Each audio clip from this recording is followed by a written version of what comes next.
Somos salud. Mindalia.com. Somos espiritualidad. Mindalia.com. Somos conciencia. Mindalia.com. Mindalia.com. Somos la comunidad de la nueva consciencia.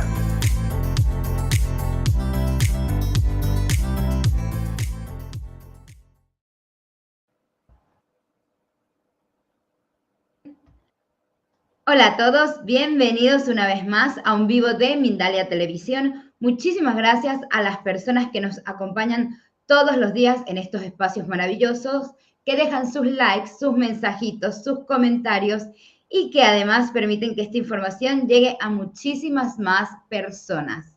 Antes de continuar, les quiero recordar a todos que estamos transmitiendo en múltiples plataformas, pero que este video también lo van a poder ver en diferido en nuestro canal de YouTube, Mindalia Televisión Plus, y que también lo van a poder escuchar en Mindalia Radio Voz. Muchas gracias a todas las personas que se están sumando para acompañarnos durante este rato. El día de hoy vamos a estar con Mario Sabán, quien nos va a hablar sobre ¿existen realmente el mal y el bien? Mario es investigador y profesor de Cábala, director en filosofía y antropología, psicología, historia, teología y en matemática aplicada, especializado en la Cábala. Sus 6 doctorados reflejan una vida volcada a la investigación y además ha publicado 14 libros. Así que le doy la bienvenida entonces a Mario. Hola Mario, bienvenido. Muchísimas gracias. Qué gusto tenerte con nosotros el día de hoy. Gracias, Fairuz, la verdad que para mí un placer. Gracias a Mindalia que me ha invitado a esta entrevista. La verdad yo muy feliz de estar aquí, siempre con amigos, siempre los amigos de Mindalia que les llevo en el corazón. Así que bueno, muy feliz de estar aquí. Muchísimas gracias a ti. Bueno, el gusto es nuestro. Encantada de compartir contigo este momento y bueno, muy emocionada porque nos traes un tema bastante interesante, ¿sí? Siempre decimos que algo es malo o que algo es bueno, pero ¿de dónde parte esa idea? Bueno, mira, en principio, en realidad lo malo y lo bueno, fíjate cómo empieza, ¿no?, el texto de la Torá, que Adán y Eva comieron del árbol del conocimiento del bien y del mal. Y aquí ya se plantea muchísima cantidad de cosas, ¿no? Es decir, ¿qué es el bien y qué es el mal? En principio, el bien y el mal están relacionados con lo que le afecta a la vida de la persona. Cuando algo te afecta, aparentemente es para el mal, y cuando algo te pone muy feliz, aparentemente es para el bien. Entonces, a veces el bien y el mal, o muchas veces, yo diría la generalidad de las veces, es una percepción muy subjetiva de la realidad, ¿no? Es decir, en realidad no siempre podemos encontrar un bien o un mal objetivo. Fíjate que Abraham Abulafia, un gran místico del siglo XIII, decía, detrás de todo bien hay mal y detrás de todo mal hay bien. Y la pregunta, ¿por qué? ¿No? Más allá de que hay grados del mal, este tema lo podríamos analizar con más profundidad, pero el primer punto es que lo que nosotros a veces percibimos como mal pueden ser obstáculos para que podamos progresar. Y a veces lo que percibimos para el bien, al no ponernos ningún obstáculo al bien, sucede que mucha gente se debilita. Entonces, es como muy curioso que hay muchísima cantidad de gente que cree que el mal es malo en sí mismo, y cuando uno sufre el mal, claro que es malo en sí mismo, pero en el sistema general, en la perspectiva de largo plazo, podríamos decir, a veces ese mal no es tan malo, sino que al contrario puede ser un estímulo para el crecimiento. Así que el primer análisis que habría que realizar es: el mal de corto plazo no necesariamente es un mal de largo plazo. Es decir, el mal de corto plazo puede llegar a ser con el tiempo un aliciente, un obstáculo a superar, que transforme ese mal de corto plazo en un bien de largo plazo.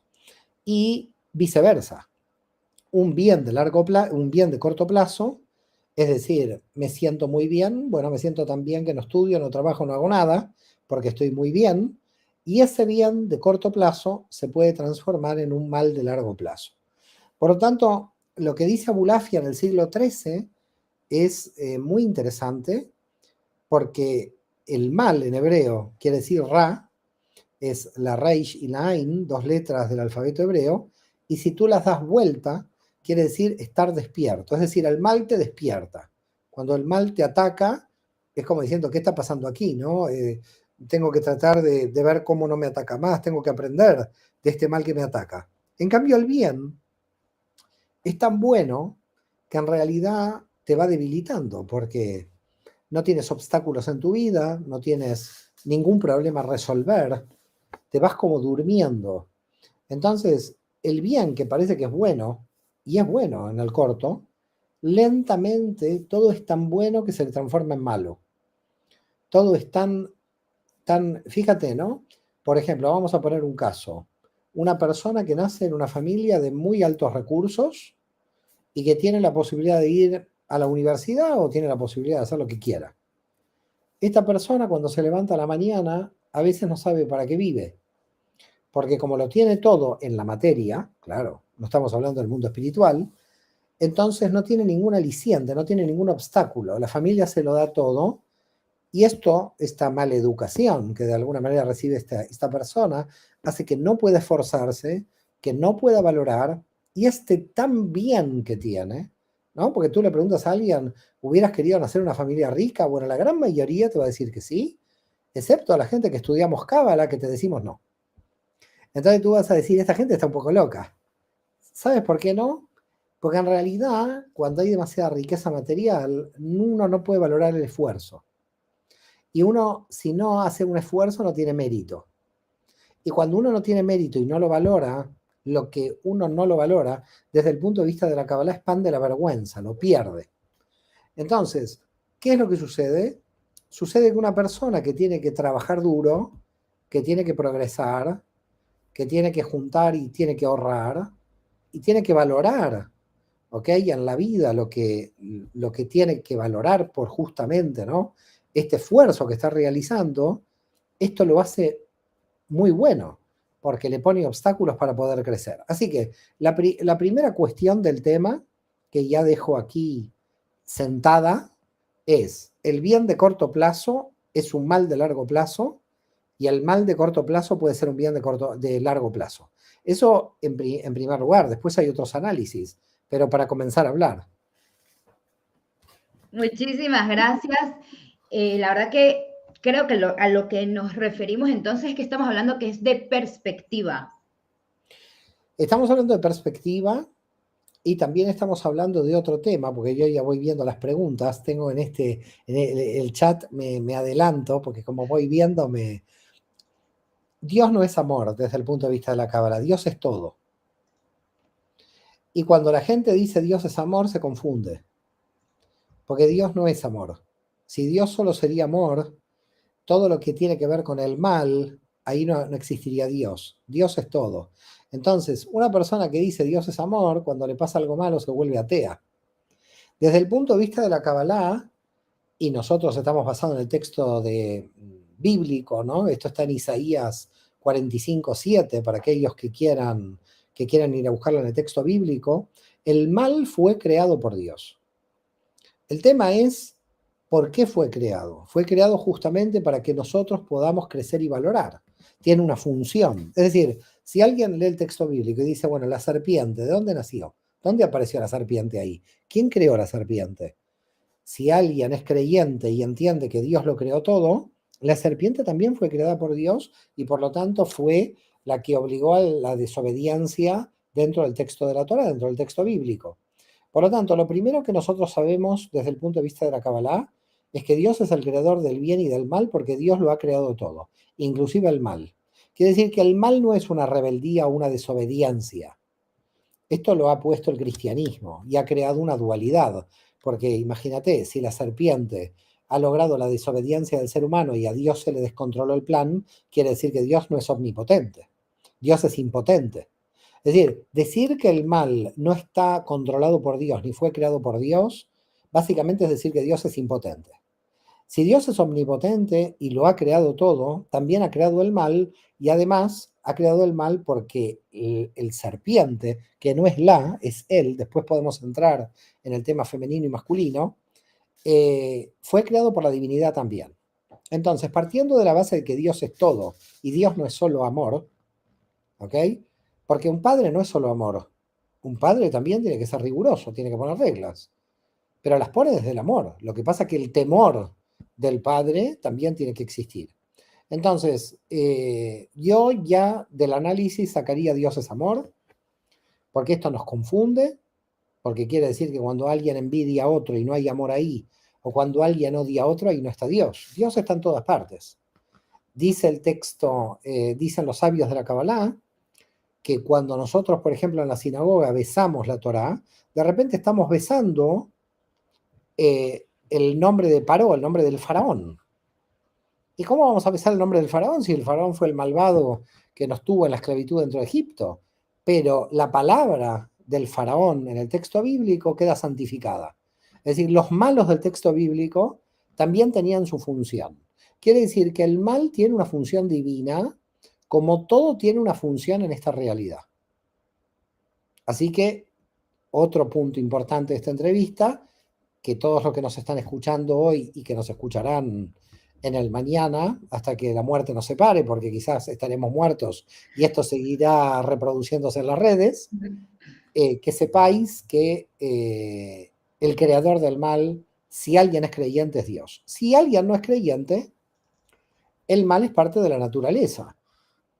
Es decir, porque existe. Es decir, nadie puede decir el mal no existe. Ahora, si profundizamos más aún, todavía, vamos a poder ver que el mal es una posición incorrecta de la energía. Esto lo decía un discípulo de Abraham Abulafia, que se llamó Yosef de Jicatilla. Es decir, el mal es el bien en posición incorrecta. Por ejemplo, tú ahora me estás haciendo esta entrevista. Imagínate que yo esta entrevista, mientras la gente tiene que oír la entrevista, yo te digo, ¿sabes qué, Fairuz? Me voy a comer una ensalada. A ti se te abrirían los ojos y diría, bueno, esto está muy mal. Bueno, eso es el mal. La ensalada no está mal que yo la coma, pero no está mal, no está bien que la coma en medio de la entrevista. Entonces, ¿qué es el mal? Es una energía que en otro contexto puede ser buena, pero que en ese contexto es mala. Por lo tanto, ¿qué hacemos en la Kabbalah, en la mística hebrea? Estudiamos los contextos. Si en el contexto eso no lo hago y no lo tengo que hacer, ¿y por qué no lo tengo que hacer? Porque eso es malo. A ver, en el contexto de una boda, ves a la novia y tú piensas por dentro, la novia no está muy linda, está fea. ¿Ok? Eso sería la verdad. ¿Tú le vas a decir a la novia que está fea? No, por supuesto que no. ¿Qué le vas a decir? Que está divina, seguramente. Muy bien. Entonces quiere decir que estás mintiendo. Y eso sí está mal. No, eso está bien. ¿Por qué? Porque lo más importante es hacer el bien al otro y no la verdad o la mentira. La verdad es que lo que tú querías era que la novia sea feliz y esa es la verdad. Tu verdad, esa es la verdad más importante. Por lo tanto, hay que tener mucho cuidado con la verdad y la mentira. Porque cuando mucha gente dice, yo siempre digo la verdad, esa gente es muy peligrosa. Porque esa gente que dice que siempre dice la verdad, lo que puede estar haciendo es decir una verdad fuera de contexto. Si yo digo la verdad de que la novia está fea, claro que digo la verdad, pero fuera de contexto. En el contexto tengo que decirle que está bonita, porque la verdad de ese contexto es la felicidad de la novia, no si está bonita o si está fea. Claro. Entonces, desde el punto de vista de la Kabbalah, lo que nosotros estudiamos es el árbol de la vida, donde en el árbol de la vida estudiamos 10 dimensiones, donde en esas 10 dimensiones estudiamos los contextos donde nosotros podemos hacer el bien y el mal. Por ejemplo, te voy a dar otro ejemplo para que lo puedas comprender. Imagínate que tú ves en la calle 4 jóvenes rompiendo un auto. De repente tú vas a llamar a la policía. Estos 4 rompiendo un auto, ¿cómo rompen auto? Pero de repente estos 4 jóvenes están contratados por una chatarrería para romper el auto, porque fueron contratados. Si estos jóvenes fueron contratados, están haciendo el bien, Si estos jóvenes no fueron contratados, si están rompiendo un auto, están haciendo el mal, la pregunta es qué es el bien y el mal si están haciendo el mismo acto. Si Ahí están es cuando haciendo el mismo acto, entramos con el contexto. por eso digo, hay que ver el contexto. Es decir, una relación sexual, ¿está bien o está mal? Una relación sexual no está bien ni está mal. Lo que pasa es que una relación sexual con amor y una relación sexual por pago o una relación sexual forzada, los contextos cambian por completo. Por supuesto. Entonces, cuando nosotros vemos un acto, si nosotros no vemos el contexto, no sabemos si está bien o está mal. Por lo tanto, lo importante para entender qué está bien y qué está mal es primero analizar el contexto. Bárbaro, muchísimas gracias. Me encanta porque ya estamos enumerando cosas muy importantes a lo largo de esta conversación. Así que, bueno, ya hablamos del contexto. Entonces, ¿cómo discernimos? ¿O cómo hago si yo estoy frente a una situación para contextualizar, para poder ver un poco, para ampliar mi campo de visión? Y nosotros estudiamos el árbol de la vida. Para poder contextualizar tienes que saber que existen 10 contextos, estudiar esos 10 contextos y saber cómo operar en esos contextos. Es decir, hay mal y bien en cada uno de los contextos y en consecuencia hay que tener como mucho cuidado en qué contexto opero. Es decir, no es lo mismo que alguien me pida dinero que un amigo me pida dinero. El contexto cambia porque ahí tengo una amistad, ¿no? Entonces, los contextos se tienen que analizar, los contextos se tienen que evaluar y es muy difícil lo que tú dices, el discernimiento para conocer ese contexto. Eso se entrena uno. Quiere decir que hay un entrenamiento para saber en qué contexto uno tiene, porque a veces uno se pierde, uno es imperfecto. Y también, esto es importante, este tema, que me parece que hay que resaltar, y es nuestra imperfección. Es decir, el mal aparece porque nosotros no somos perfectos. Es decir, imagínate que seríamos perfectos y siempre estaríamos haciendo el bien. Conociendo todas las causas y consecuencias de los actos, si tendríamos toda la información, siempre estaríamos haciendo el bien. Es decir, ¿yo por qué tendría que estar haciendo el mal? Quiere decir que hay algún tipo de mal que surge de mi imperfección, de mi error. Es decir, si yo calculo mal mientras estoy conduciendo, puedo chocar. Entonces, y chocar es malo porque hasta podría matar a alguna persona o que me maten a mí en un choque. Entonces, ¿ese choque de dónde vino? Ese choque vino de la imperfección o del auto, o de la imperfección de yo conduciendo. Entonces, lo que hay que primero comprender del universo, dicen los místicos judíos, a lo largo de toda la historia, es que el universo es imperfecto. Y que como es imperfecto, el mal se cuela en la imperfección, porque claro, si seríamos perfectos, podríamos controlar todas las posibilidades de mal que podrían existir, que pudieran existir. Muchísimas gracias. Mario, creo que te congelaste. Hola, Ahí ya, hola, ahí hola. ya. No, no estoy Como un congelado. segundo. Ok, ahora sí. Estaba preocupada. Bárbaro. Perfecto. Esto que dices de los 10 contextos, bueno, hay que revisarlos, estudiarlos como nos dijiste. Y una persona más mortal que no esté empapada en el tema del Cábala, ¿de dónde puede arrancar? Bueno, una persona mortal, todos somos mortales, así que no hay persona inmortal, a excepción de Elías y Enoc, que en el texto bíblico dicen que han subido al cielo. En el caso del cristianismo parece que también Jesús subió al cielo, así que hay varios inmortales por ahí. Lo extraño de nuestras religiones es que no hay ninguna inmortal mujer. Parece que todos los inmortales son hombres, una cosa muy rara. Pero más allá de esto, uno podría empezar con libros de mística hebrea, más bien yo diría de una lectura rápida. Hay libros de Mario Satz, de Yonet Salai, de muy buenos autores, de Jaime Villarrubia. Yo tengo un libro para el inicio de la Kabbalah que se llama Sod 22, El Secreto, donde ahí básicamente está el análisis de los 22 canales de las letras hebreas y las 10 dimensiones. Yo tengo un libro especialmente sobre el mal que se llama Las estrategias del Satán.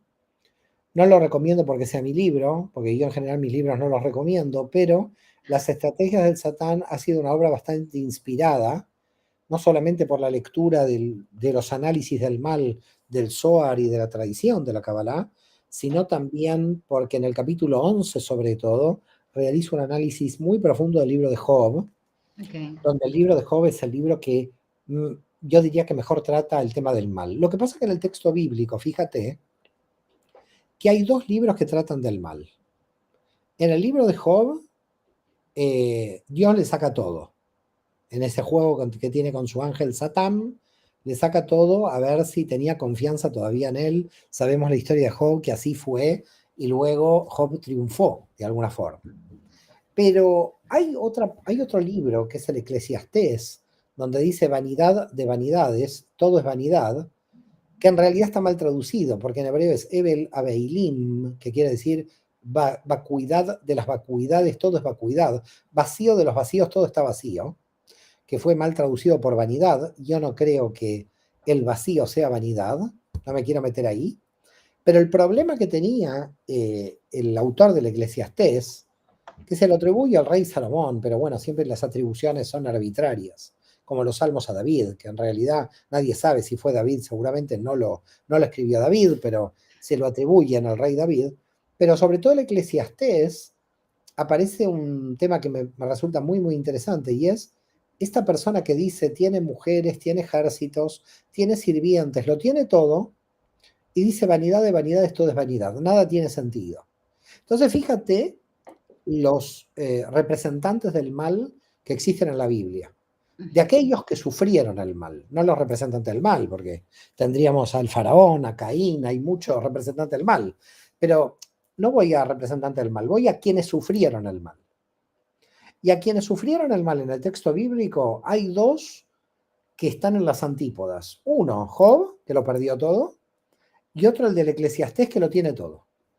Y la gran pregunta es, ¿el que lo perdió todo estaba totalmente infeliz? El que lo tenía todo también. Entonces la pregunta que tú te haces es, a ver, ¿dónde está la felicidad? Porque el mal me ataca cuando no tengo nada y el mal me ataca cuando tengo todo. Porque cuando tengo todo no sé qué hacer con mi vida. Entonces, muchas veces a una persona, cuando yo tengo alguna sesión particular con alguien y alguien tiene algún problema y está atacado por algún mal, la envidia del hermano, el cuñado, los celos, bueno, todo lo que es el ser humano, ¿no? No tenemos que contar cuánta cantidad de males tenemos. Entonces, yo muchas veces le digo, mira, yo voy a ser tu lámpara de Aladino y te voy a conceder todos tus deseos. Uy, qué bien, me dice. A ver, ¿qué quieres? Tanto en el banco. Imagínate que lo tienes. Quiero esto, quiero lo otro, quiero lo otro. Bueno, en 2 minutos yo ya le hago una satisfacción total de todos sus deseos. Y después la persona se queda pensando y yo vengo con una pregunta ahí. ¿Y mañana para qué te vas a levantar? ¿Para qué te vas a levantar mañana si yo te concedí todos los deseos? Entonces, tenemos una percepción de la realidad completamente equivocada. Cuando nos falta algo, cuando estamos luchando por algo, cuando hay un mal interior en nosotros, un mal exterior de alguien, cuando tenemos obstáculos, es por eso que nos levantamos al otro día. Es por ese motivo que nosotros tenemos fuerza. Es decir, en realidad, si las cosas no nos cuestan y nos darían los deseos automáticos, estaríamos totalmente aburridos, totalmente inútiles, seríamos marionetas de Dios. ¿Qué es lo que pasaba en el Gan Eden, en el jardín de Edén? En el jardín de Edén, la gente cree que eso era el paraíso. Primero que todo, la palabra paraíso la pusieron los griegos. En el texto bíblico no aparece la palabra paraíso, aparece jardín de Edén. Así que el jardín de Edén no era paraíso, eso se lo pusieron los griegos. El jardín de Edén era un jardín. Y en ese jardín de Edén, donde Adán y Eva estaban desnudos, no estudiaban, no trabajaban, no hacían nada esta gente. Esta gente no hacía nada de su vida. Entonces imagínate levantarte en el jardín de Edén a la mañana, qué horroroso no hacer nada de la vida de nada. Es decir, era lo peor, eso no era el paraíso, eso se lo pusieron los griegos. El jardín de Edén era un limbo. Y por lo tanto, cuando llegó la serpiente, empezó la fiesta, empezó el movimiento, porque salieron del limbo, porque se conectaron con el bien y el mal y empezaron a tener conciencia. Quiere decir que en el jardín de Edén eran inconscientes totalmente. Gente en el limbo inconsciente, que no hacía nada, que no tenía mérito de nada. Entonces, esta idea del cristianismo que proviene de la mala traducción del griego de decir que eso era el paraíso. No, señores. Dígame en el texto bíblico en hebreo dónde está la palabra paraíso. Ahí no está. Es jardín de Edén. Y entonces fíjate el problema de traducción del hebreo al griego, lo que ha causado. Porque en ese jardín de Edén no vemos ninguna felicidad en Adán y Eva. No vemos ningún deseo, no tienen deseo de reproducción, no tienen deseo de estudiar, no tienen deseo de hacer una casa. Adán y Eva, cuando se levantaban por la mañana, estaban en el limbo, estaban como dos tipos drogados tirados en la calle sin saber qué hacer de su vida. Adán y Eva no estaban en el paraíso. El paraíso lo ganamos a través del mérito, a través del esfuerzo. El paraíso está de este lado, no estaba ahí. Esta es una confusión que viene de la concepción griega. En la concepción judía, el jardín de Edén era el limbo, no era el paraíso.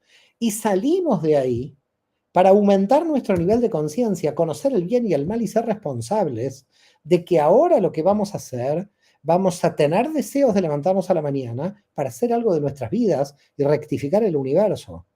Entonces, el bien y el mal tienen una función redentora.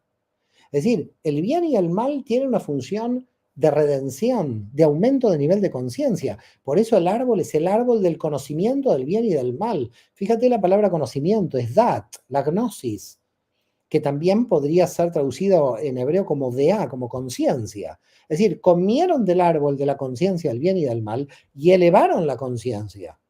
Vino el cristianismo y explicó que fue una caída. Esto no fue una caída, esto fue una elevación, porque ahora tenían que ser responsables de los deseos que iban a tener. Y si los deseos se les iban a desviar, se iban al mal, y si los deseos iban a ser correctos, se iban al bien. Pero ellos eran ahora los responsables. Y ahora ellos eran los sujetos de deseo. Por lo tanto, eso, que es el jardín de Edén, que era el limbo, salimos del limbo para entrar de este lado, y aquí sí está el infierno y el paraíso. De este lado sí tenemos el infierno y el paraíso.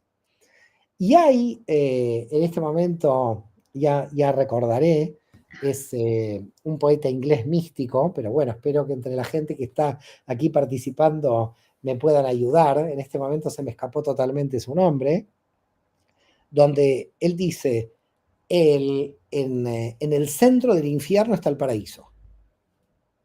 William Blake, ahora me lo acordé.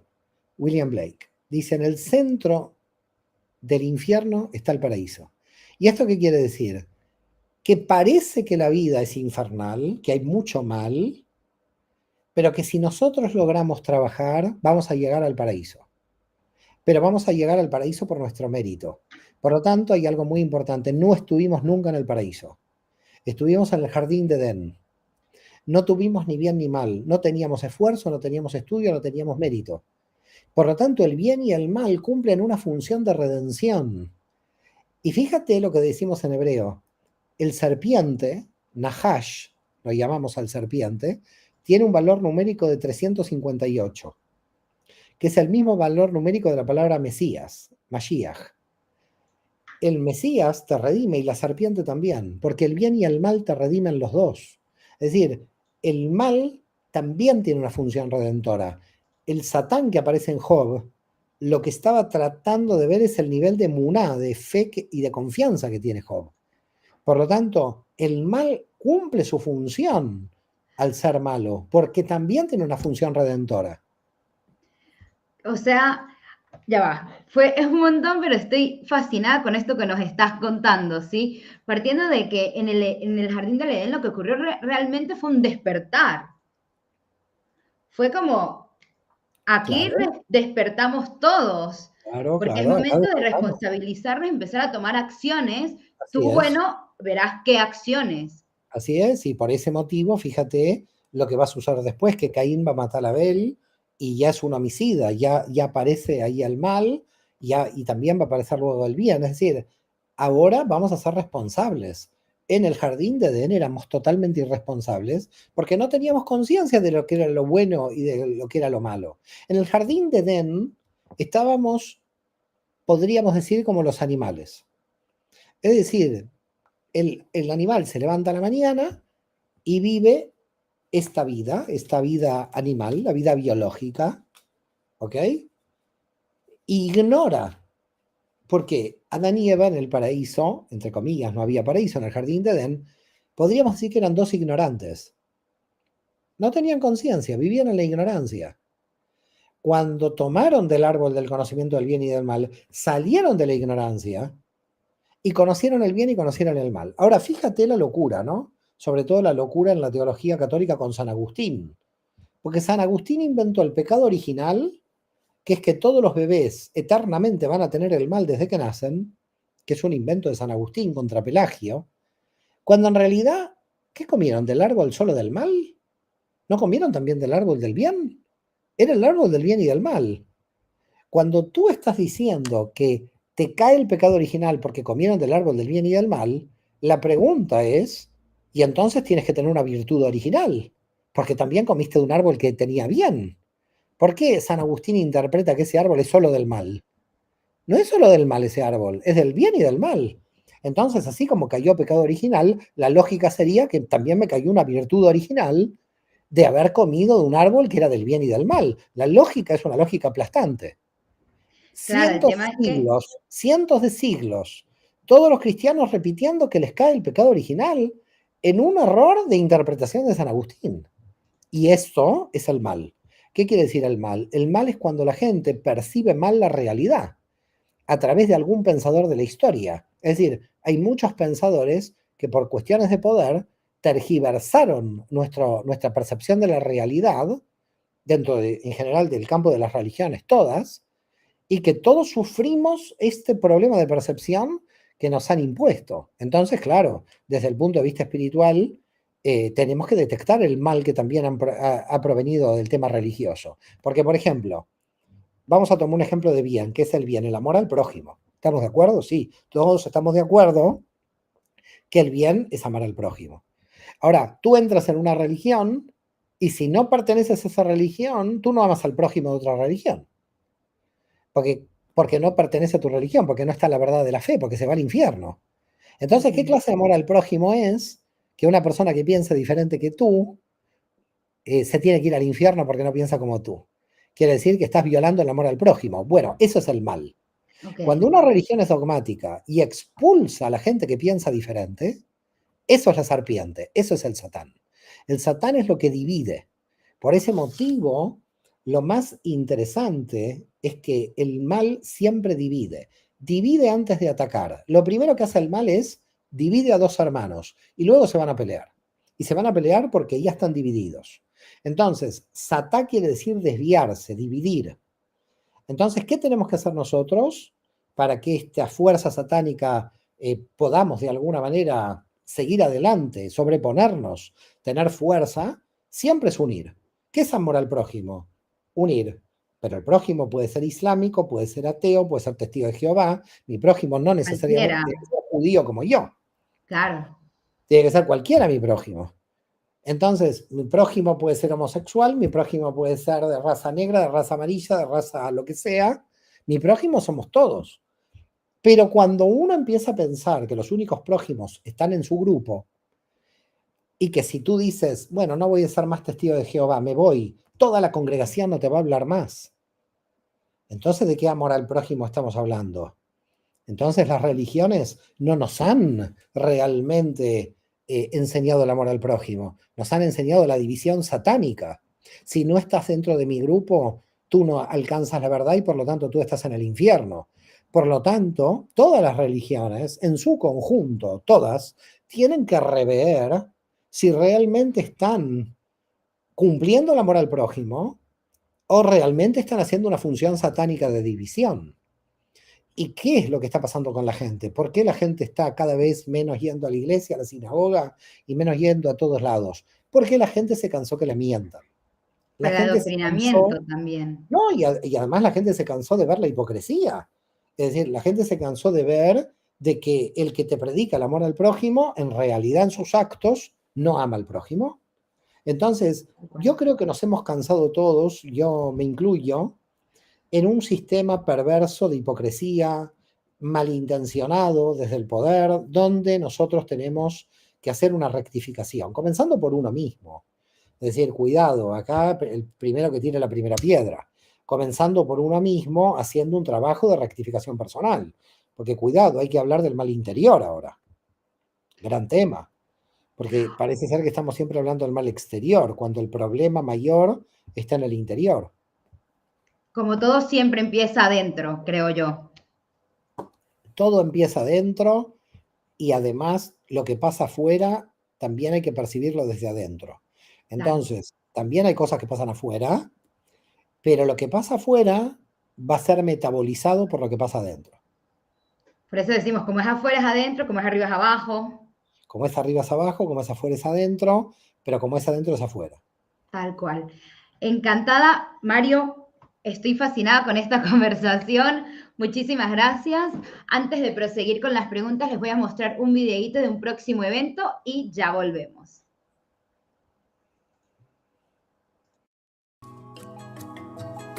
Los próximos días 21, 22 y 23 de julio de 2023, Mindalia.com celebrará un nuevo congreso titulado Caminos hacia el despertar. Disfruta de 3 días repletos de conferencias enfocadas a la exploración de diferentes técnicas para el despertar espiritual y de la consciencia. Este congreso es un puente hacia una nueva perspectiva vital, para fomentar la expansión de la intuición, la conexión con el universo y la comprensión de nuestro propósito en el mundo. Trasciende las fronteras de lo convencional y sumérgete en este viaje de autodescubrimiento y crecimiento personal. Encuentra más información en www.mindalia.com o enviando un correo electrónico a congresos@mindalia.com. Y estamos de vuelta con Mario Sabán en esta oportunidad hablando sobre el bien y el mal. Vamos a ir con algunas preguntitas que nos están dejando. Tenemos una pregunta de Daniel, ¿sí? Dice, hola, soy desde Barcelona, España. En la vida, ¿cuántas reencarnaciones se llega a ser una persona justa? Creo que es lo que quiere decir. Esto puede ser en una sola o en muchas, es indistinto.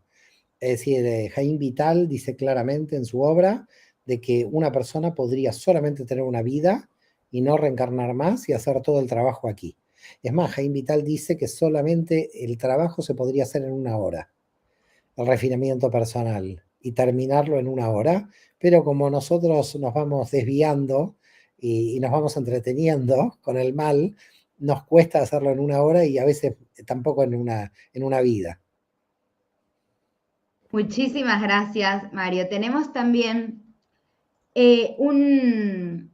otra preguntita que viene desde Chile en esta oportunidad. Mística es su nickname y dice, quisiera saber qué opinión tiene si es que un hombre ligado al bien y a la justicia acciona violencia y probablemente llegue a matar a alguien por defensa propia o de otros. Saludos y gracias.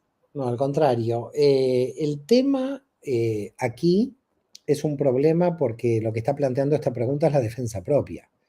Entonces, en caso de defensa propia, uno se tiene que defender porque no tiene que morir graciosamente. Había una teología en la época medieval donde decía que en vez de matar había que dejarse morir. Pero bueno, esa ideología llevó al holocausto donde la gente se dejaba morir. Y eso tampoco tiene mucho sentido. Entonces, si es en defensa propia, uno se tiene que tratar de defender porque la vida es lo fundamental. Es decir, si van a matar a mis hijos, tengo que tratar de defender de algún modo. Entonces, ¿alguien puede matar en defensa propia? Y sí, lamentablemente puede pasar eso. Aquí la gran pregunta es, ¿por qué motivo existe la persona que tiene el deseo de matar a otra? Antes de llegar a la defensa propia, habría que preguntarse cómo nació la persona que va a querer matarlo a uno, para que uno tenga que defenderse. Es decir, yo pienso que se podrían evitar muchísima cantidad de homicidios y de genocidios si realmente muchísima gente tuviera un buen autoconocimiento personal y conocería las consecuencias de sus desequilibrios internos. Por lo tanto, yo creo que, como dijimos al principio o en medio de la charla, hay que hacer un profundo autoconocimiento personal para que ese mal no llegue hasta la muerte, ¿no? Porque en la tradición se dice, la gente puede envidiar a alguien, de la envidia se puede pasar al odio y del odio se puede pasar a la muerte. Es decir, que puedes llegar a matar al otro a partir del odio. Entonces yo creo que lo que se tiene que hacer, y creo que la cábala en esto es muy buena, es un trabajo preventivo. La cábala es espiritualidad preventiva, en el sentido que lo que nosotros hacemos es, antes de que enfermes, ¿qué puedo hacer? ¿No? Es decir, es como el fumador. El médico le dice, si usted sigue fumando así, se va a enfermar. Y el hombre sigue fumando y al final se enferma. También se puede enfermar sin fumar, pero las posibilidades son menos.